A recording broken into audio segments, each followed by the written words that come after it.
कवितार शीर्षक होची एमिति मु तो गोटे अहम वाला शब्द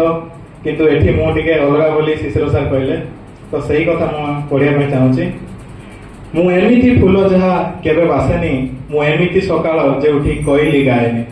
मु एमिति बंधु जार बंधुत्व नाही मु एमिति ऋतु जार परिवर्तन नाही मु एमिति सागर जार ढेउ भी आसेना मु एमिति झरणा जे नदी रे मिसी पारेना मु एमिति नाविक एका डंगा पारी हुए मु एमिति बाहक जे निजे बाही हुए मु कलंकित नायक बुझी तो पारिन मु पराजित गायक गीत तो शुणिन मु से अमावास्या घृण्य सबु मनर मु से महाबात्या कष्ट सबु जनर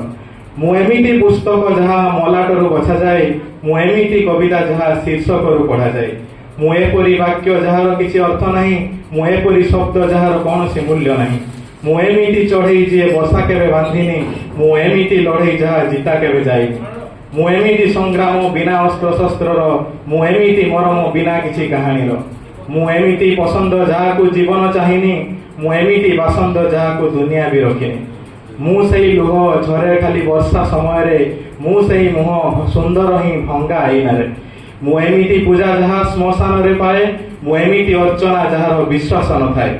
मु ग्रीष्मर सुनेली खरा पूरा मूल्यहीन मु शीतर रूपेली जह्न पूरा रंगहीन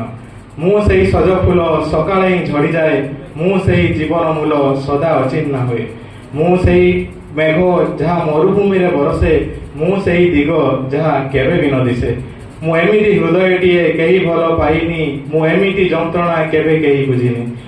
मु एमिति भसामेघ आकाश बक्षरे मु एमिति एक कलंकित सबुरी आखिरे मु एमिति असुमारी सकर ज्वार मु एमिति असरंती दुखर भंडार मु एमिति चालुथिबी अजଣା बाटरे मु एमिति सरीजीवी एई जीवन रे। धन्यवाद।